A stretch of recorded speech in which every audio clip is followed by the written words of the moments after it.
네, 여러분 안녕하세요. 2011 수능 특강의 노현서입니다. 자, 모의평가 지난 시간부터 하고 있는데 우리 앞에 있는 쓰기, 어휘, 어법 7문제를 이제 끝냈고 첫 번째 지문에 들어왔습니다. 여러분 이게 실제 여러분이 시험을 보고 있는 상황이라고 했을 때 앞에 쓰기, 어휘, 어법 딱 끝낸 다음에 첫 지문, 이게 되게 중요하죠. 그쵸? 첫 지문에 시가 나올 때도 있지만 비문학부터 이렇게 나올 때도 있어요. 지금까지 모의고사의 경우를 봤을 때. 자, 그래서 시가 안 나오고 딱 비문학이 나왔는데 여러분이 너무 긴장을 하는 거지, 실제 시험을 볼 때. 그러니까 막 엄청 꼼꼼하게 분석을 하고, 그러면서 막 긴장해서 분석하고 있는데도 뭔 말인지 모르겠고, 이러고 있다. 자, 선생님이 개념 급탑제 때도 그랬고, 수능 특강을 하면서도 그랬고, 자, 비문학 지문이 가지고 있는 몇 가지 글의 구조들을 알려줬습니다. 그 글의 구조들을 완벽하게 여러분들이 이걸 활용을 해야 된다는 거야. 알고만 있으면 뭐해. 여러분이 실제로 글을 볼 때, 글을 읽을 때, 문제를 풀 때 활용을 해야죠. 자, 그래서 오늘도 그런 식으로 한번 이 두 지문을 한번 보도록 할게요. 자, 먼저 첫 번째 지문부터 한번 보자. 122쪽이에요. 자, 122쪽에 나와 있는 이 지문은 인문 지문인데요. 같이 한번 볼까요? 자, 다윈의 영향을 거의 받지 않은 전통적인 대다수 인문학자. 자, 얘들아. 이 부분에서 여러분이 한번 딱 찍고 가야 됩니다. 실제로 여러분이 글을 읽을 때. 왜? 어떤 말 때문에? 전통적인이라는 말 때문에. 자, 전혜도 선생님이 한번 이야기했던 적이 있는 개념인데, 자, 개념을 한번 정리를 해봅시다. 여러분이 글을 읽다가 전통적인 혹은 고전적인 혹은 일반적으로 혹은 대다수의 이런 말이 나올 경우 이 글은 어디로 흘러가게 될까요? 자, 전통적이라는 건 옛날이라는 거야. 그치? 고전적이라는 것도 옛날이라는 거고, 일반적이라는 건 많은 사람들이 그렇게 생각한다는 거야. 대다수라는 것도 마찬가지죠. 하지만 그 글에서 그럼 다음에는 무슨 얘기가 있겠어? 앞에 나온 내용에 반전이 있을 거라는 겁니다. 예전에는 전통적으로, 고전적으로 이렇게 생각해 왔지만 이젠 그게 아니라는 거야. 일반적으로 대다수의 사람들이 이렇게 생각하지만 그게 다가 아니라는 거야. 이런 식으로 뒤에 반전이 이어지는 그런 글의 구조가 있죠. 그래서 이런 글의 구조를 선생님이 통념을 비판한다. 그래서 통념 비판적 구조다라고 얘기를 했습니다. 자, 그래서 이런 통념 비판형 구조의 글을 보는 방법. 자, 일단 이 통념이 무엇인지를 여러분이 확인을 해야 돼요. 그래서 그런 전통적인 이론이 과연 무엇인가? 이걸 먼저 여러분들이 핵심어를 위주로 뭘 해야겠어? 동그라미를 쳐줘야겠지, 그치? 자, 어떤 것들이 있는지 봐봐. 자, 다윈의 영향을 거의 받지 않았대, 이 사람들은. 그래서 전통적인 대다수 인문학자와 사회과학자들은 인간의 마음에 대해 몇 가지 공통적인 입장을 취해 왔답니다. 자, 이를 뭐라고 한다? 자, 이 통념에 관련된 이야기가, 통념에 해당되는 이야기가 뭐냐 하면은 표준 사회과학 모델이라는 거야. 자, 이 표준 사회과학 모델에 지금 뭐가 돼 있어? 따옴표가 돼 있잖아. 얘가 중요한 개념이라는 거지. 이게 바로 전통적인 모델이 되겠죠. 자, 뭐에 대해서? 뭐를 설명하는? 인간의 마음을 설명하는. 자, 그래서 표준 사회과학 모델의 가장 핵심적인 전제는 인간의 마음은 태어날 때부터 백지 상태라는 겁니다. 자, 이 모델에 따르면 태어날 때 인간의 마음은 백지라는 거야. 자, 이에 따르면 인간의 마음을 이루는 모든 실질적인 내용은 바깥에서, 즉 외부에 의해서 자, 외부의 개별적인 사회 환경이나 문화에서 유래한다. 즉, 외부의 사회 환경 혹은 문화가 인간의 마음을 이끌어낸다. 인간의 마음을 구성한다. 이 관점이 뭐다? 표준 사회과학 모델이고 이게 과거의 관점이라는 거죠. 그죠? 자, 계속 볼게요. 자, 이 관점에 따르면 수백만 년에 걸친 인류의 진화사는 최소한의 원초적인 본능을 설명하는 데만 국한된다. 선천적인 심리 기제는 입력되는 정보의 종류가 무엇이든지 동일한 속도와 효율로 작업을 수행하는. 뭔 소리요? 모르겠지. 모르는 건 일단 넘어가고 핵심어에만 동그라미를 해. 어디에다 동그라미 해야겠어, 이제? 영역 일반적인 심리 기제라는 거죠. 즉, 표준 사회과학 모델. 자, 이게 첫 번째 입장이라고 했을 때, 즉, 전통적인 통념의 어떤 그런, 모델이라, 그런 입장이다, 그런 관점이라고 했을 때 얘가 말하는 선천적인 심리 기제는 뭐다? 영역 일반적인 기제, 영역 일반적인 심리 기제, 이것이 유일하다고 본다는 겁니다. 일단 이것이 무엇인지를 이해하는 거는 나중으로 미룹시다. 얘가 뭔지를 이해하는 거는 일단 나중으로 미루고 일단 여기에 동그라미를 해야 돼. 그래서 여러분이 이 첫 번째 그 단락을 읽으며 동그라미를 쳐야 되는 부분들이 바로 이런 부분이죠. 표준 사회과학 모델, 그다음 외부, 뭐 사회, 문화, 영역 일반적 심리 기제, 이런 것들에 동그라미를 쳐놓습니다. 이게 다 뭐다? 전통적인 관점이라는 거지. 그런데 자, 얘네들은 어떻게 된다? 통념 비판형 구조에서 이런 통념들, 전통적인, 고정적인 대다수의 사람들이 생각하는 뭐 아니면은 아까 얘기했듯이 일반적으로 이런 것들은 어떻게 된다고? 얘네들은 반전된다 그랬잖아. 그죠? 그런 반전이 있어. 얘네와는 다른 새로운 이론이 나타나게 될 거란 말이야. 자, 그게 뭐냐? 자, 두 번째 단락을 볼게요. 자, 표준 사회과학 모델을 따르는 학자들에게, 즉 이 사람들에게는 잊혀진 존재였지만 다윈은 생명과학에서 가장 중요한 문제에 대한 해답을 제시했다. 자, 다윈. 이 사람들은 뭐야? 다윈의 영향을 거의 받지 않았다라고 첫 번째 단락에 나와 있었죠. 그런데 자, 지금 두 번째 우리가 설명하고자 하는 새로운 모델이 있을 거야. 여기에는 뭔가 다윈과 관련이 있겠네요. 그렇죠? 자, 다윈과 어떻게 관련이 있냐? 다윈이 제시한 해답이 있을 거 아니에요. 뭐라고 돼 있는데, 자, 왜 생물계는 마치 누군가 정성 들여 만든 것처럼 보이는 우수한 설계들로 가득 차 있는가? 다윈의 해답은 자연 선택에 의한 진화였다. 얘들아, 다윈은 자연과학자였잖아. 지금 이거는 뭐예요? 우리는 지금 사회과학에 대해서 얘기를 한단 말이야. 근데 이 글은 뭐라고 하냐? 다윈의 어떤 이 사람이 가지고 있었던 자연과학적인 입장이 사회과학에도 적용이 된다는 얘기를 하려는 거지. 그러면 그 사회과학에 적용된 자연과학의 내용은 바로 뭐냐는 거야. 뭐? 여기 나와 있잖아. 그치? 자연 선택에 의한. 자, 자연 선택에 의한 진화. 이것을 뭐 사회과학에, 즉 인간의 마음을 설명하는 데 적용을 한 게 바로 두 번째 입장이라는 겁니다. 자, 그래서 봐봐. 토끼의 예를 들어보자. 이거는 뭐야? 자연 선택에 의한 진화가 뭔지 너무 어렵잖아, 지금 우리한테. 그래서 제시문에서 친절하게 우리한테 알려주는 거야. 얘들아, 수능을 볼 때요. 수능 출제위원들은 굉장히 친절해요. 정말. 선생님이 그 문제 출제하는 거 봤는데 정말 그냥 다 친절하고 배려해줘. 너네가 정말 이런 배경 지식이 없으면 이 글을 이해하지 못하겠구나. 이러면 얘들아 검토하는 과정에서 다 잘려. 그런 문제는. 이거를 모르면은 이해할 수 없는 지문. 그 수능 실제로 출제를 할 때 검토하는 과정에서 다 그런 지문 잘리고 그런 문제 다 잘린단 말이야. 그러니까 안 잘리려면 뭐 해야 돼? 얘에 대해서 얘기를 하려면 얘를 지문 안에 설명을 해줘야 되는 거지. 지문 안에 못 집어넣으면 나중에 문제 낼 때 보기로라도 정보를 주게 돼 있단 말이야. 그러니까 너무 쫄지 마. 예를 들어보셨잖아. 예를 보면 되는 거야. 봐봐. 토끼의 예를 들어보자. 무슨 이유에선지 갑자기 여우가 많아졌어. 여우가 토끼를 잡아먹지, 그치? 자, 급증했다고 하자. 이런 상황에서는 배가 좀 고프더라도 무서운 여우를 피해 동굴에 더 오래 있는 겁 많은 토끼가 여우를 두려워하지 않고 동굴 바깥에서 먹이를 찾는 용감한 토끼보다 번식에 더 유리할 것이다. 무슨 얘기야? 자, 토끼가 우리가 겁이 많다고 생각하잖아. 토끼가 원래부터 겁 많은 건 아니라는 거지. 토끼는 겁이 많은 애들도 있고 사람처럼 겁이 없는 토끼들도 있었어. 근데 어느 날 갑자기 여우가 엄청 많아진 거야. 굴에서 나가는 족족 잡혀, 이 토끼들이. 그러면 얘들아, 겁 많은 애들은 숨어 있잖아, 동굴에.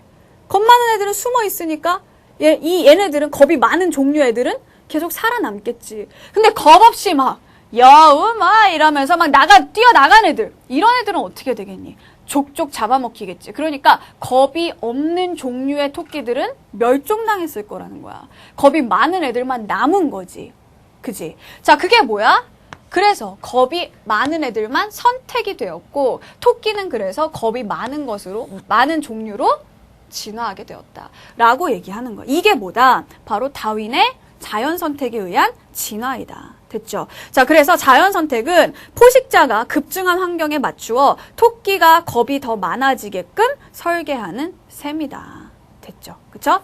자, 그래서 겁이 없는 애들은 다 그냥 아예 멸종되고, 겁이 많은 애들은 어때? 남아있게 되고, 그리고 나머지 눈치 보던 애들은 어떻게 되겠어? 아, 겁이 많아야겠구나. 그래야 살겠구나. 이렇게 겁이 많은 상태로 진화하게 된다는 얘기야.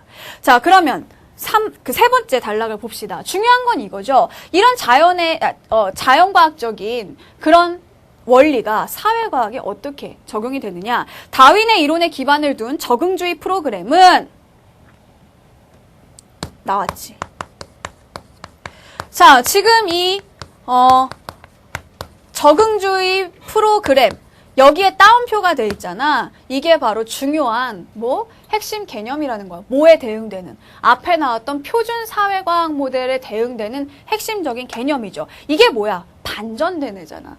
원래 전통적인 그런 모형이 아니라 새로운 모양이야. 그럼 우리 새로운 모형에 세모를 쳐주자고. 자, 그러면 어떤 말들에 또 세모를 할 수 있을까? 자, 어떤 복잡한 형질 X에 대해. 근데 형질 또 뭐예요? 몰라도 돼. 어떤 X가 있어. 이 X의 기능은 무엇인가? 즉, 그 형질을 만든 유전자가 다른 형질을 만든 경쟁 유전자에 비해 과거의 환경에서 어떤 선택적 이점을 누렸을지를 질문함으로써 X를 더 깊게 이해하려는 방법론이다. 아, 뭔 소린지 모르겠는데 대충 여기서 나온 거라잖아. 그치? 즉, 인간의 마음이라는 것도 인간의 어떤 행동이라는 것도 이걸 가지고 설명을 할 수 있다는 거죠. 토끼가 겁이 많게끔 설계된 것처럼 인간이 어떤 특정한 행동을 한다면, 특정한 심리 상태를 보인다면 그것도 뭐야? 자연 선택에 의해서 진화한 결과이다 라고 본다는 거야. 왜? 얘는 적응주의 프로그램은 뭐라고 돼 있는데 다윈의 이론에 기반을 뒀다고 했잖아. 그지? 그 얘기일 거야. 자, 그러면 진화심리학자들은 자, 봐봐. 진화심리학 이 사람들이 뭐야? 자, 뭐라고 써 있어? 적응주의 프로그램을 즉 얘를 인간의 마음에 적용해서 마음이 왜 현재와 같은 모습으로 설계되었는지 밝히고자 한대. 즉, 이 사람들은 어떤 사람이다? 앞에 표준 사회과학 모델을 주장하는 학자들과는 다른 사람들이지. 여기에도 세모를 해야 되지. 그치? 자, 외부에서 입력된 정보를 처리하여 적응적인 행동을 산출하는 기능을 수행하기 위하여 자연 선택은 우리의 마음속에 다수의 진화된 심리 기제를 장착시킨다. 자, 그래서 여기 나오는 심리 기제, 진화된 심리 기제. 자, 이 말들의 뜻을 여러분이 하나하나 다 알 필요는 없어. 어떻게 알아? 심리학자도 아닌데, 선생님도 어려운데. 일단 너희는 뭐야? 핵심어들에 이렇게 표시만 해놓으면 되는 거야. 문제 푸는 데는 이거 더 이상 필요한 게 없어. 일단 이렇게 세모해놓고.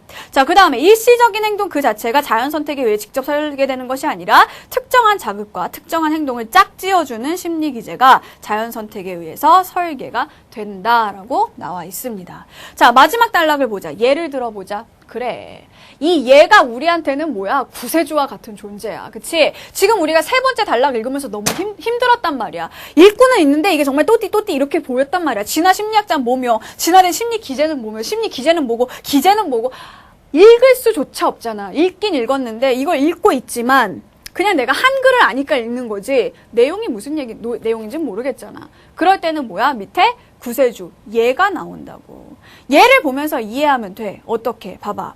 우리 인간은 식물의 세포벽을 구성하는 셀룰로스를 분해하지 못한대. 자, 그래서 따라서 우리는 아무리 배가 고프더라도 딱딱한 나무 등거를 보면 무덤덤한 반응을 보이게끔 자연 선택에 의해 설계가 되었대. 자, 우리의 그 위장 자체가 뭐야? 나무 껍질을, 즉 그걸 이루고 있는 셀룰로스를 분해하지 못한다는 거야. 그러니까 어때? 걔를 보면 그냥 생긴 거랑 상관없이 별로 그걸 보고 먹고 싶다는 생각이 안 들게 만들어졌다는 거지. 뭐에 의해서? 자연 선택에 의한 진화에 의해서. 무슨 얘기인지 더 보면 알 수 있을 거야. 자, 인간은 아니다. 자, 거기 봐봐. 나무 등거를 보고 군침이 입안 가득히 돌아서 나무 껍질을 집어 삼켰던 사람들 있었을 거라고. 하지만 그 사람들은 우리의 조상이 되지 못했다는 거야. 아까 토끼 같은 경우에 겁없는 애들이 있었겠지. 하지만 걔는 나가는 족족 잡아먹혔으니까 어때? 멸종됐겠지. 마찬가지야. 배고프다고 나무 껍질 이런 거 보면서 맛있겠다 이러면서 다 집어먹은 사람들 어떻게 되겠어? 배가 아프겠지. 배가 아픈 것도 문제지만 더 문제는 그 다음 화장실 간 다음이야. 내 입으로 말은 못하겠어. 말은 못하겠고 이거 어떻게 하면 좋지? 어쨌든 멸종됐다는 거야. 그럴 수도 있어. 자, 나무 껍질 먹고 멸종됐어. 그러니까 그 사람들은 우리의 조상이 되지 못하고 나무 껍질을 보고 그냥 별로 먹고 싶지 않은데? 이러고 안 먹은 사람들이 우리의 조상이 됐다는 거야. 그 사람들이 계속 선택되어서 내려왔다는 거야. 알겠지?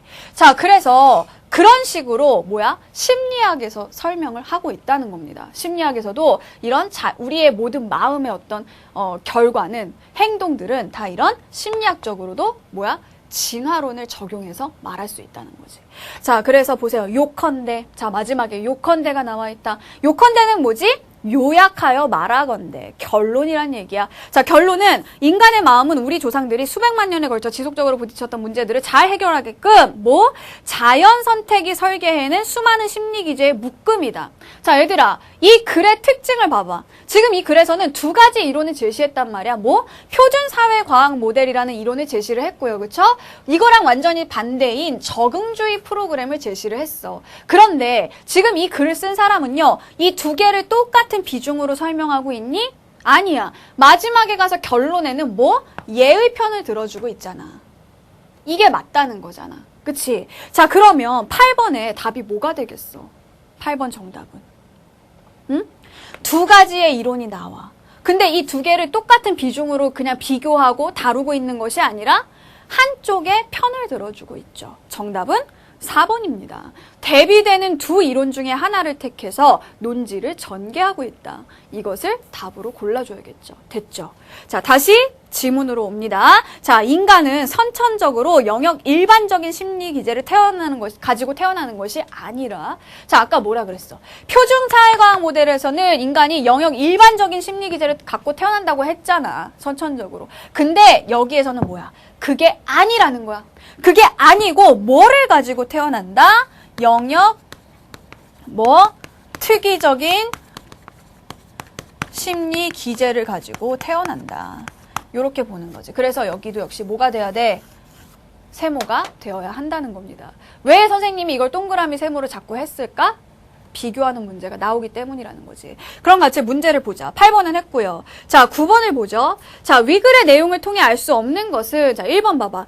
진화심리학자들은 적응주의 프로그램을 활용해서 인간의 마음을 설명하려고 하였다. 맞잖아. 그치? 진화심리학자와 적응주의 프로그램이 똑같은 기호로 표시가 되어 있죠. 왜 선생님이 동그라미 세모로 했는지 알겠지? 그치?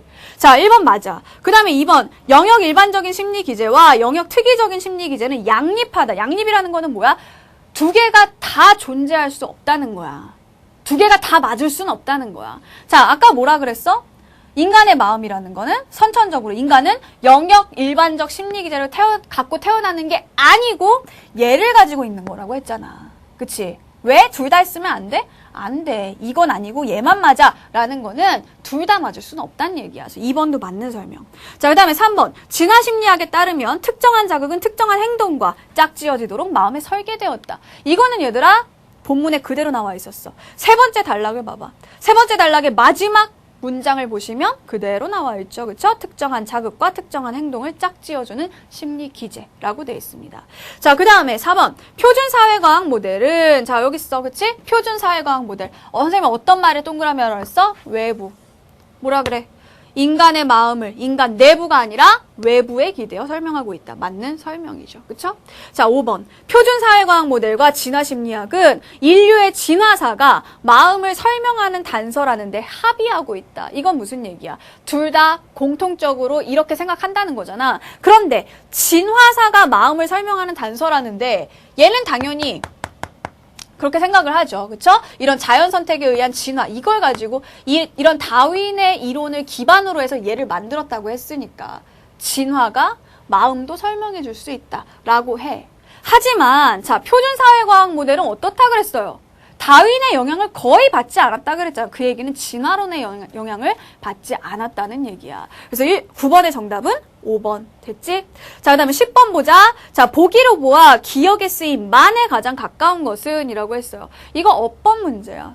얘들아, 어법 문제가 이렇게 중간중간 나올 수도 있다는 거야. 그래서 다 합치면 10점이라니까? 버리지 마. 자, 이거 뭐니? 선생님이 항상 한 얘기가 있지. 어법 문제는 뭐 환경, 조건으로, 위치로 접근을 하라고 했어. 얘도 마찬가지입니다. 그럼 일단 보기를 같이 보도록 하죠. 자, 봐봐. 이거는 지금 뭐예요? 기억에 쓰인 만. 기억이 뭔데? 자, 기억을 보면은 뭐라고 돼 있어? 자, 설명하는 대만 이 만. 그치? 여기에만 국한된다. 이거잖아. 그죠? 자, 그래서 이 대만에서의 만을 지금 얘기하는 거란 말이야. 그래서 이 만은 뭐다? 조사다. 그런데, 자, 조사의 종류로 이렇게 5가지가 나와 있어요. 그런데 얘들아, 역시 마찬가지인데, 여러분. 선생님이 의미로 접근하면 틀릴 수 있다 그랬죠.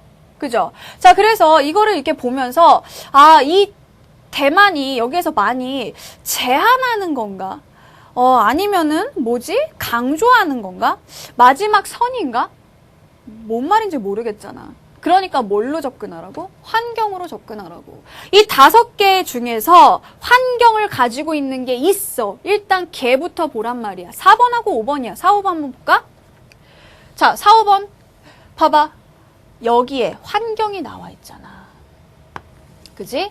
이 얘기는 뭐야? 자, 이 만이 하다 못하다와 함께 쓰인대. 즉 뭐뭐만 하다 혹은 못하다. 이런 환경을 지닌대. 그리고 얘 같은 경우에는 뭐예요? 자, 뭐뭐어도 뭐뭐 음연의 앞에 쓰인대. 그치? 자, 그래서 얘는 뭐야? 만 뭐뭐 했어도 아니면은 뭐뭐만 뭐뭐 했으면 자, 이런 식으로 쓰이는 환경이 있단 말이야. 자, 그래서 지금 첫 번째 환경과 두 번째 환경이 주어져 있어. 우리는 의미를 잘 모르겠으면 환경만 먼저 가지고 가봐. 그러면 봐봐, 얘들아. 일단 얘를 봤을 때 얘의 환경이 4, 5번 해당되니? 봐봐. 뭐뭐만 국한된다라고 돼 있잖아. 그럼 하다 못하다 아니지. 그러니까 4번은 아닐 거야. 이 만은. 그죠? 그 다음에 이것도 보면 뭐뭐 한 데만 국한된다라고 했으니까 어도나 음연도 뒤에 안 나와 있지. 그러니까 얘도 해당되지 않을 거라고. 그러면은 일단 얘는요 4, 5번과 같은 용례로 돼 있는 거는 탈락이야. 안 되는 거야. 그러면 거기 밑에 나와 있는 선택지들을 봐. 선택지를 보면서 얘는 4, 5번이랑 상관이 없으니까 선택지 내용 중에 4, 5번이랑 관계 있는 애들을 지우면 되겠지. 그러면 1번만 봐라. 1번 보니까 집채만 한 하다와 어울려 쓰이잖아. 그죠? 1번은 여기에 들어가. 그러니까 얘랑 같은 게 될 수가 없어. 얘는 일단 4, 5는 X란 말이야. 자, 그런데 1번은 4에 들어가잖아. 얘는 답이 아니지. 자, 그 다음에 2번. 잠만 잤더니. 자, 이거 봐봐. 잠만 잤더니. 자, 그 만 뒤에 하다 못하다나 어도 음연이 없죠. 그쵸? 그러니까 2번은 약간 일단 지금 답이 될 가능성이 살짝 있어. 보류해. 자, 그 다음에 3번 봐봐. 자, 눈만 감아도 라고 돼 있어. 눈만 감아도 어도잖아. 그치? 3번은 뭐야? 5번에 얘가 된단 말이야. 요거에 얘가 된단 말이야. 그러니까 뭐야? 얘는 5번이랑 상관이 없으니까 얘는 답이 될 수가 없지. 자, 그 다음에 4번 봐봐. 할아버님께 허락을 받아야만 한다. 봐봐. 받아야만 한다. 하다. 들어갔잖아. 그러니까 얘는 환경이 뭐야? 여기에 해당하는 거잖아. 4번은. 그러면 얘도 역시 답이 될 수가 없다고. 그죠? 자, 그 다음에 5번. 하나만 당첨되어도. 자, 봐봐. 뭐뭐만 역시 어도가 들어가 있네. 그치? 그러면 5번도 뭐니? 여기에 들어가지. 그러니까 뭐야? 다 답이 될 수 없어. 뭐야? 답 나왔잖아. 의미 하나도 생각 안 해봐도 조건만 따져줬을 때 뭐뭐만 하다, 뭐뭐만 뭐뭐 해도, 뭐뭐 음연 이런 것만 따져줘도 1, 4, 3, 5가 다 탈락해버렸단 말이야. 그럼 남은 거는 얘 하나야. 얘가 얘와 같은 용례로 쓰인 것이 맞단 얘기죠. 그쵸? 정답 그래서 2번으로 찾아주는 거야. 됐지?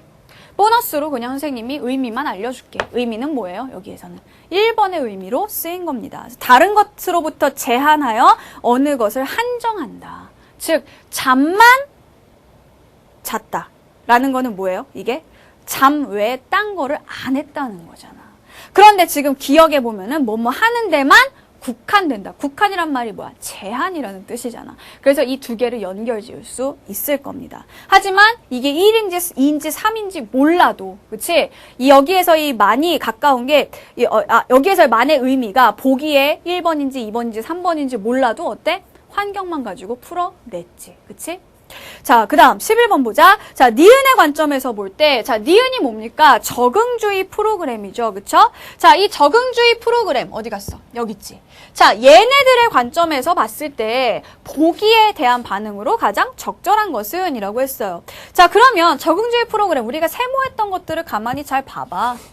이게 선택지에 그대로 나와 있어. 선생님이 왜 세모 치라 그랬는지 알 거야. 자, 그러면 일단 보기를 봐. 깨끗한 피부나 윤기 있는 머리카락, 대칭적인 얼굴 같은 매력적인 이성의 외모는 이것이 정말로 실제로 정말 절대적인 아름다움을 가져서가 아니라 뭐라고 되는 거야? 전염성 발음이 안 돼.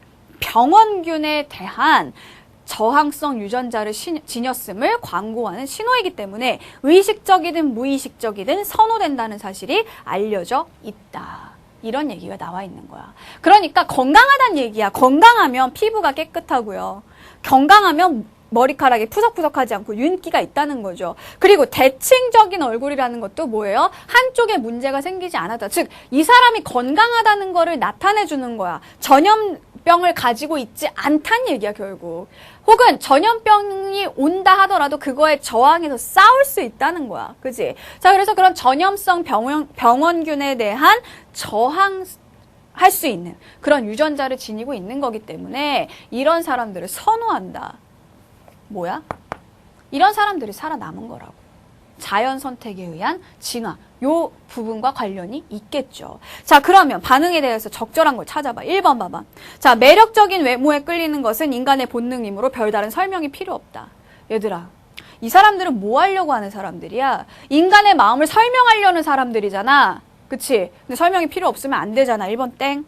2번, 영역 일반적인 심리기제라 그랬어? 아니야. 영역 일반적인 심리기제는 뭐야? 표준사회과학 모델에 관련된 거야. 아니잖아. 2번 땡이야. 그 다음에 3번, 사회마다 매력적인 외모의 조건이 다르기 때문에 마음이 움직이는 원리를 도출해낼 수 없다. 뭔 소리야? 이 사람들 자체가 뭐야? 사람의 마음이 움직이는 원리를 설명하고자 하는 사람들이라니까? 그럼 당연히 도출해낼 수 있다고 믿으니까 설명을 하겠지. 그 원리를 알 수 없다고 하는 사람들이 어떻게 설명을 하겠니? 3번도 땡이야. 자, 그 다음에 4번. 자, 사람들은 문화적인 관습에 따라 행동을 한다? 여기 봐봐. 문화를 중요시하는 사람들은 이 사람들이라고. 그치? 기억, 이 적응주의 프로그램을 주장한 사람들이 아니라는 거야. 4번도 역시 땡이야. 그치? 자, 마지막 5번. 병원균이 많은 지역에 사는 사람들이 병원균이 적은 지역에 사는 사람들보다 배우자의 외모를 더 까다롭게 따질 것이다. 이렇게 말할 수 있죠. 왜? 아예 병원균이 없으면 병에 걸릴 확률이 없는 그런 어떤 깨끗한 지역에 사는 사람들이라면 굳이 그거에 저항할 수 있는 유전자가 없어도 살아남을 수 있잖아요. 하지만 지금 이 경우에는 어떻지? 그 유전자가 있어야지만 살아남을 수 있으려면 이건 뭐야? 그 지역에는 병원균이 득실득실하다는 얘기야. 그러니까 더 건강한 그런 유전자를 찾으려고 하겠죠. 그러니까 5번이 뭐야? 가장 적절한 설명이 되는 겁니다. 알겠죠? 여러분, 이성 친구의 외모를 따져요? 너는 그럼 지금 더러운 데 살고 있는 거야. 알았어? 너무 외모를 따지지 말라는 거지. 병원균이 득실득실한 곳에 살지 않으면서 왜 그렇게 외모를 중시하냐는 거야. 응? 오늘의 교훈이야. 그렇다고 명언이 이건 아니야. 자, 오늘의 명언은 따로 있습니다. 자, 오늘의 명언은요, 지현이가 올려줬어. 이지현 학생이 올려줬습니다. 자, 이 지현이가 선덕여왕이라는 그런 드라마가 있었죠? 이 선덕여왕에 나온 대사를 올려줬어요. 그래서 이 천명 공주죠. 그쵸? 어릴 때 천명 공주가, 김유신에게, 우리 김유신 장군에게 요새 엄포스, 그쵸? 엄순둥, 김유신 장군에게 이 계속 똑같은 나무만 엄청 막 몇백만 번 막 이렇게 막 계속 이렇게 치는 겁니다. 그래서 이 어린 천명이가요, 똑같은 나무만 우직하게 한 나무만 계속 치고 있는 이 유신에게, 우리 피디님도 유신인데, 그치? 자, 유신에게, 야, 네가 그렇게 진심을 다한다고 해서 누가 그걸 알아주겠어? 라고 합니다. 그러자 그 어린 유신이 이런 말을 했다고 합니다. 보시죠. 진심을 다하면 내가 변하고 내가 변하면 세상이 변한다. 이런 얘기를 우리 어린 유신이 기특하게도 했네요. 네가 그렇게 진심을 다한다고 해서 누가 알아줘? 하지만 물론 지금은 못 알아줄 수도 있죠. 하지만 진심을 다하면 누가? 일단 내가 변한다는 겁니다. 내가 변해야지만 세상이 변한다는 거지. 여러분 스스로에게 변화가 있길 원하세요? 그리고 세상을 변화시키길 원하세요? 일단 여러분은 진심을 다하십시오. 아시겠죠? 지연이는 원래 진심의 힘에 대해서 굉장히 중요하다고 생각을 했었는데 아무도 내 진심을 알아주지 않는다고 그런 생각이 들어서 좀 좌절할 뻔했었대요. 하지만 이 이야기 때문에, 이 대사 때문에 다시 한번 진심의 힘을 믿어봐도 좋겠다라고 용기를 가졌다고 합니다. 여러분들도 진심의 힘을 믿어봐. 너희들이 가지고 있는 진심이 있잖아. 정말 진심으로 이루고 싶은 꿈이 있잖아. 그걸 가지고 여러분이 노력한다면, 정말 그 한 나무만 치는 것처럼 여러분이 노력한다면 진심은 통할 것이고 여러분은 변할 것이고 여러분으로 인해서 세상까지 변하게 될 겁니다. 아시겠죠? 자, 그러면 두 번째 질문 가도록 합시다. 자, 두 번째 질문이 아니라 지문이지, 그치? 자, 124쪽이야. 자, 124쪽에 가면은 사회 지문이 나와 있습니다. 그래서 뭐 투표 관련된 게 나와 있네요. 우리가 앞쪽에 사회 지문에서도 투표와 관련된 이야기를 했었는데 비슷한 내용이 나와 있는 것 같아요. 자, 그러면 일단 한번 자, 내용을 보도록 하자. 자, 지문을 보니까 중간에 표가 하나 나와 있어. 표가 나와 있다는 건 이 표를 가지고 여러분을 괴롭히겠다는 게 아니라 설명을 하는 데 있어서 좀 더 여러분에게 정보를 제공하겠다는 겁니다. 도움을 주는 거니까 절대 쫄지 마세요. 자, 첫 번째 단락부터 보자. 자, 민주주의 체제에서 각 유권자가 합리적인 판단 아래 투표를 했는데도 불합리한 투표 결과가 발생하는 경우가 있다. 자, 무슨 얘기야? 투표를 했는데 다들 개개인은 유권자가 뭐니 얘들아? 유권자. 투표권을 가지고 있는 사람이야. 즉 투표를 한 사람들이야. 개개인이 다 합리적인 선택을 해서 합리적인 결정의 결과 투표를 했는데 막상 나온 투표의 결과는 합리적이지 않을 수 있다는 거죠. 이것을 뭐라고 한다? 콩도르스의 역설이라고 한다는 겁니다. 투표의 역설이라고도 한대요. 자, 이 콩도르스의 역설 이게 뭐냐? 얘가 뭐야 얘들아? 이를 뭐뭐라고 한다 라고 했을 때 이게 뭐야? 정의잖아. 그죠? 자, 정의된 개념은 중요한 개념입니다. 즉, 콩도르스의 역설이 이 지문의 가장 핵심 개념이라는 거지. 자, 3개 이상의 대안이 경합되고 그 가운데 어느 대안도 절대 다수 유권자들의 첫 번째 선호가 아닌 상황에서 대안들을 한 쌍씩 비교해서 표결하는 것이 콩도르스의 기준이다. 이를 적용하여 과반수 의견으로 최종안을 결정할 경우 어떤 대안도 콩도르스의 승자가 될 수 없다는 것이 투표의 역설의 핵심이다. 아, 울고 싶지 또. 여기 읽은 부분 다 어떻게 보여? 또 또띠 이렇게 보이지. 괜찮아. 뒤에 그림이 있으니까. 자, 여기에서 콩도르스의 승자는 대안을 쌍으로 비교했을 때 어떤 쌍에서도 승자가 되는 대안을 말한다. 반대로 대안을 쌍으로 비교했을 때 어떤 쌍에서도 패자가 된다면 콩도르스의 패자가 되는 셈이다. 일단 여기까지 너무 개념도 어렵고, 그치? 무슨 말인지 모르겠고 헷갈리니까 일단 넘어가. 넘어간 다음에 밑에를 봐봐. 투표의 역설 현상을 이해하기 위하여 다음과 같은 상황을 가정해보자라고 했어. 자, 다음과 같은 상황을 우리한테 줬어요. 그럼 우리는 이 상황을 가지고 콩도르스의 역설을 이해해가면 됩니다. 그러면 이 표를 선생님이 같이 보면서 얘기해 보도록 할게. 보자. 자, 지금 이 표를 가지고 콩도르스의 역설을 설명해 보겠다는 거잖아. 자, 지금 보면 가불병은요, 후보가 아니야, 얘들아. 후보가 아니라 유권자야. 유권자. 즉, 이 사람들이 투표를 한 사람들이란 말이야. 그리고 제1선호, 제2선호, 제3선호는 뭐겠어요?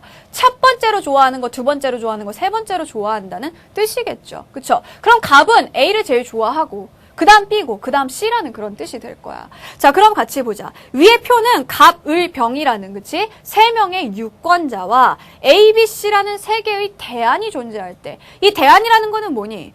우리가 선택할 수 있는 대안, 즉 이게 후보자라고 생각하면 되겠지, 그치? 이 3개의 대안이 존재할 때 선거 절차에 의하여 하나의 대안만을 결정해야 하는 그런 상황이래, 이게. 왜 그런진 몰라도 이게 그 상황이래.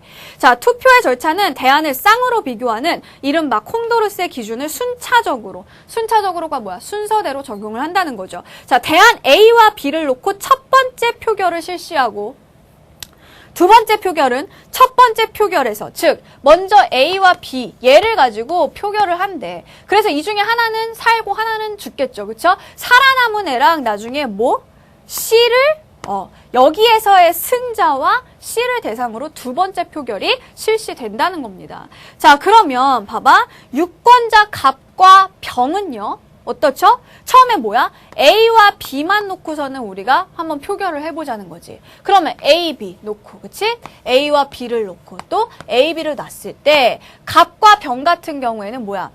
B보다 A를 더 선호하지. 그지? 그래서 갑과 병은 A를 좋아하고 을만 B를 A보다 더 좋아하는 거야. 그러면 A, B만 이 두 개만 놓고 봤을 때 누가 승리하니? A를 B보다 좋아하는 애는 2명이고, 그치? A보다 B를 더 좋아하는 애는 1명밖에 없단 말이야. 그럼 1차 표결에서 나온 승리자는 A가 된다는 거야. 얘가. 그럼 이 승자와 C를 놓고 비교를 하자는 거야. 얘와 얘를 놓고 비교를 하게 된다면 두 번째 표결에서는 어떻게 되겠어요? 자, A와 C를 놓고 비교를 한다. 자, A와 C. 또 A와 C. A와 C 이렇게 해놓으면 누가 더 선호되고 있어? C를 A보다 더 좋아하는 애가 2명이지, 그치? 얘가 어때? 최종 승자가 된다는 거죠, 그죠? 그런데 봐봐, 거기 그 표 밑에 단락에 밑에서 둘째 줄을 보세요. 자, 뭐야? 결국 끝부분에 결국 사회적 선택의 대안으로 결정된 게 뭐다? C라는 거야. 하지만 그렇지만 문제가 뭐야? 문제가 발생해. 한편으로 갑과 을은요. C보다 B를 더 선호하고 있다는 거지. 무슨 얘기니? 자, C가 최종적으로 승자가 됐지만 얘네 둘 같은 경우에는요. 뭐예요? B가 처음에 탈락해서 그렇지. 그치? 얘가 처음부터 A랑 붙어서 그렇지. 만약에 B랑 C를 먼저 시켰다면 어떻게 돼? B가 여기에서 승리하고 여기에서도 승리하다 보니까 처음부터 아예 C가 탈락됐을 수 있잖아. 그러니까 오히려 C보다 좋아하는 B는 애초에 탈락이 되고 B보다도 싫어하는 C가 승리를 하게 된다. 이런 문제, 모순이 생긴다는 겁니다. 자, 그래서 이게 뭐야? 콩도르스의 역설이라는 거지. 자, 그래서 그 다음 단락 보세요. 표결 순서를 바꾸어도 지금 우리가 억울한 게 뭐였니? B가 억울한 게 처음부터 얘가 보면은 만약에 B랑 C랑 붙였으면은 어때? 아예 C보다 B를 좋아하는 애가 2명이나 있었기 때문에 B가 승리를 했을 거야. 처음부터 A랑 붙었기 때문에 문제였던 거지. 그러면 순서를 바꾸면 되지 않을까? 근데 여기서 뭐라 그러니? 순서를 바꿔도 이와 유사한 상황이 나타난다는 겁니다. 자, 그래서 첫 번째 표결을 B와 C를 놓고 하고 반대로. 자, 첫 번째 아예 얘네 둘이 붙여서 얘가 분리했어? 그러면 그래. 너네끼리 해봐. 자, B와 C를 붙여놓고 하고 그런 다음에 여기서 그럼 B가 승리를 하게 되지. 나머지 A랑 얘네들을 붙이게 된다면 어떻게 되니? 그러면 다음에는 A가 최종 승자로 부상하게 된다는 거야. 굳이 얘들아 이걸 2번을 해볼 필요는 없지. 그치? 우리는 이 지문에 있는 내용을 그대로 받아들이면 돼. 처음에 2단계는 우리가 이해를 해야 되니까 하나하나 다 해봤단 말이야. 근데 여기에 와서까지 우리가 이거를 그래? BC? BC? 그 다음 BC? 그 다음에 A랑 또 해볼까? 이러면은 어때? 뒤에 지문 하나 날릴 수 있어. 안 해봐도 돼. 안 해봐도 되고 우리가 여기에서 알아낼 거는 뭐냐. 순서를 바꾸면 될 줄 알았는데 순서를 바꿔도 안 되더라. 라는 거지. 자, 그래서 무슨 얘기냐. 결국 순서와 상관없이 사람들의 선호도와 별로 관계가 없는 그런 결론이 나올 수도 있다는 겁니다. 자, 그래서 네 번째 단락 보세요. 위의 현상에 주목할 때 이걸 보자. 자, 위의 현상에 주목할 때 문제의 역설적 결과는 콩도르스의 기준에 의해서 경쟁하는 대안들을 비교하는 표결의 순서에서 문제가 생기는 게 아니라는 거야. 즉, A와 B를 먼저 하느냐, B와 C를 먼저 하느냐, 이것 때문에 문제가 생기는 건 아니라는 거지. 그러니까 순서를 바꿔봐야 문제는 해결되지 않는다는 거야. 자, 어디에서 드러난다? 이런 문제는 표결 순서가 아니라 표결 순서에서 나타나는 것이 아니라 거기 나와 있잖아. 유권자들의 선호 순서에서 나타나는 것이다. 자, 선호 순서에서 이런 것들이 비롯된다는 점이 드러난다. 자, 그래서 이러한 역설은 유권자들의 선호로부터 일정한 결과를 산출해야 하는 투표 절차에서 도전으로 간주된다. 무슨 얘기야? 역설 현상이 발생할 경우에 사회적으로 투표를 통해 결정된 대안이 비합리적인 결과일 수도 있기 때문이다. 그죠? 분명 투표를 했는데 결과는 뭐야? C가 최종적으로 이겼다 하더라도 오히려 C보다 B를 더 좋아하는 그런 현상이 나타날 수 있다는 거죠. 자, 이게 비합리적인 거라는 거야. 그래서 만일 경합하는 대안들을 놓고 계속해서 표결을 한다면 이 과정을 1차, 2차, 3차 계속 해간다면 뭐니? 대안은 A, B, C, A, B, C 등으로 순환하게 된다는 겁니다. 정말 그럴까? 굳이 해보지는 마라 얘들아. 그냥 얘네들이 순환한다. 자, 대안들이 순환한다라고 했으면 그런 거야. 정말 순환하는지 안 하는지는 여러분이 따져볼 필요가 없다는 얘기죠. 따져보는 순간 뒤에 지문 하나가 울고 있을 겁니다. 알겠죠? 자, 일단 순환하게 된다. 이게 문제다라는 것만 알고 계세요. 자, 그러면 마지막 단락보자. 자, 투표의 역설 현상은 어떤 집단의 민주적 선택이 합리적이지 않을 수도 있다는 가능성을 수학적으로 증명을 해줬습니다. 그렇죠? 우리가 지금 따져보니까. 자, 민주사회에서 투표가 하는 역할을 형식적으로만 따진다면, 자, 형식적으로 그래, 그거 뭐 투표를 통해 결정한 거니까 받아들여 이렇게 만 따진다면 투표가 일정한 정치적 결정을 내리는 것만으로도 충분하지요. 하지만 실제적인 측면에서 말한다면 합리성이 충족되지 않을 경우 투표에서 조작이 가능할 수도 있다라는 사실을 투표의 역설 현상이 보여주고 있는 것이다. 무슨 얘기야? 조작이 왜 가능할까요? 아까 뭐야? 경합의 순서에 따라 C가 승자가 될 수도 있고 A가 승자가 될 수도 있죠. 또 다른 방법을 하면 B가 승자가 될 수도 있다는 거야. 분명 조작의 가능성이 개입될 수 있다는 겁니다. 알겠죠? 자, 그러면 12번 문제 풀어보자. 자, 위글을 읽고 알 수 있는 내용이 아닌 것은 이라고 했어요. 자, 첫 번째. 투표의 역설은 3가지 이상의 대안이 경합하는 경우에 발생한다라고 했어. 그치? 자, 이 첫 번째 보면은 자, 3가지 이상의 대안이라고 했어. 자, 3가지 이상의 대안이 뭐예요?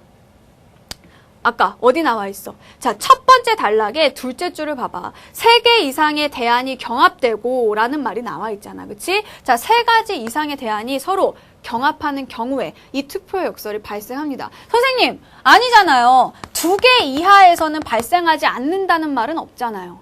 물론 그런 말은 없습니다. 안 나와 있지만 당연한 거니까 얘기를 안 하는 거야. 얘들아, 2개를 놓고 A와 B를 가지고 투표를 했어. 한 번에 끝나. 그렇잖아. 한 번에 둘 중에 하나만 선택하면은 그냥 끝나는 거잖아. 그리고 이거는 뭐야? 사람들의 선호를 반영한 거잖아. 얘를 좋아하는 사람이 더 많았기 때문에. 그런데 이게 A, B가 있고 C가 되고 뭐 D가 되고 이러다 보니까 문제가 생기는 거지. 그치? 자, 그래서 2개 이하에 대해서는 얘기를 안 했는데 어떻게 이렇게 말할 수 있나요? 너무 당연한 거라서 그랬단 말이야. 그래서 1번은 맞아. 자, 그 다음에 2번. 자, 투표의 역설은요. 뭐에 의해서? 아까 선생님 뭐라 그랬어? 표결 순서가 아니라 아까 우리가 정리했잖아. 표결 순서가 아니라 선호 순서 때문에 생겨나는 것이다. 라고 얘기를 했습니다. 자, 그 다음에 세 번째, 3번. 자, 유권자들이 민주적으로 집단적인 선택을 하더라도 비합리적인 결과가 발생할 수 있다. 민주적으로 집단적인 선택을 하는 게 투표야. 투표를 한다 하더라도 어때? 결과는 비합리적일 수 있다는 거죠. 마지막 단락에 첫째 줄에 나와 있었지. 그치? 어떤 집단의 민주적 선택. 이 말을 살짝 바꿔놓은 거 아니야. 민주적으로 집단적인 선택을 했다고. 이게 합리적이지 않을 수 있다. 맞죠? 그쵸? 자, 그 다음에 4번은요. 자, 민주사회에서 투표는 형식적 측면에서 뿐만 아니라 실제적 측면에서도, 그치? 아까 뭐야? 형식적으로는 문제가 없어. 그것만으로 충분해. 하지만 실제적 측면에서는 뭐예요? 합리성을 반드시 충족시켜야 조작 가능성을 배제할 수 있다. 라고 했잖아. 자, 그러니까 뭐예요? 실제적인 측면, 형식적인 것만 따질 것이 아니라 실제적으로도 유권자들의 의사를 반영해야 한다. 5번째 단락에서 이끌어올 수 있는 내용이었습니다. 마지막 5번은요. 자, 콩도르스의 기준에 따라 투표를 할 때 경합하는 대안을 놓고 계속해서 표결을 하면 얘들아, 표결을 계속하면 어떻게 된다 그랬지? 어떻게 돼? 순환한다 그랬잖아. 즉 결정이 안 돼. ABC 중에 뭐가 이겼다고 결정이 안 되고 계속 ABC 순환하게 된단 말이야. 그러면 사람들의 선호를 반영할 수 있나요? 반영이 안 되죠. 결론이 안 나니까. 일단 결론이 나야지 뭔가 선호를 반영했네 못했네 얘기를 할 수 있을 거 아니니. 얘는 결론이 안 난다고. 그래서 얘가 뭐니? 5번이 정답인 겁니다. 됐죠? 자, 그 다음 13번 보자. 자, 위글의 내용을 토대로 보기를 이해한 내용. 아우, 복잡해. 자, 이건 뭘까요? 이 콩도르스의 역설을 또 다른 사례에다 적용을 하고 있는 겁니다. 자, 적용하는 거 얘들아. 이성을 되찾고 그냥 객관적으로 보면 되는 거야. 너네 생각하지 말고. 자, 봐봐. 주관적인 생각을 하지 말란 말이야. 그렇다고 또 아무 생각 없이 멍 때리라는 얘기가 아니다, 얘들아. 자, 봐봐. 보기. 아버지와 아들이 당나귀를 사서 걸어오고 있다. 너네 이 얘기 들어봤죠? 그쵸? 자, 이 모습을 본 아이들이, 자, 그들이 당나귀를 타지 않는다는 사실을 비난합니다. 자, 그러니까 얘네들이 어떻게 해요? 아들은 당나귀를 타고 아버지는 걷습니다. 그러자 노인들이 이걸 뭐라 그래? 아버지를 걷게 해? 어른에 대한 예의가 없다면서 아들에게 내려오고 아버지를 태우라고 야단을 칩니다. 그래서 그렇게 했습니다. 그랬더니 지나가는 부인네들이 아버지한테 뭐라 그래? 자녀에 대한 사랑이 없다. 어떻게 자기는 타고 가고 애는 걷게 하냐. 그랬더니 뭐라고 어떻게 했어요? 두 사람이 당나귀를 타고 갔습니다. 그러자 거리에 있던 동물 애호가들, 이분들이 또 어디서 나왔어? 자, 이 사람들이 뭐라 그래? 그 조그만 당나귀에 둘이나 탔다고 너무 혹사한다고 비난을 하죠. 이 말을 듣고 아버지와 아들은 당나귀에서 내리고 당나귀를 메고 갔어요. 이솝우화에 나온 얘기잖아. 그치? 자, 그러면 아이들, 노인들, 부인들, 동물 애호가들의 네 집단이 아버지와 아들의 선택을 놓고 표결한다고 했을 때 다음과 같은 네 가지의 선택 대안이 성립할 수 있습니다. 자, 그럼 우린 대안을 정리해보자. 자, 지금 대안은 네 개가 있어. 가는 뭐니? 자, 지금 봐봐. 아버지가 있고 아들이 있잖아. 자, 보세요. 가는 뭐예요? 아버지도 걷고 아들도 걷는 거야. 자, 그 다음에 나는 뭐지? 아들이 타고, 그치? 아들이 타고 아버지가 걷는 거예요. 자, 그 다음에 다는 뭐예요?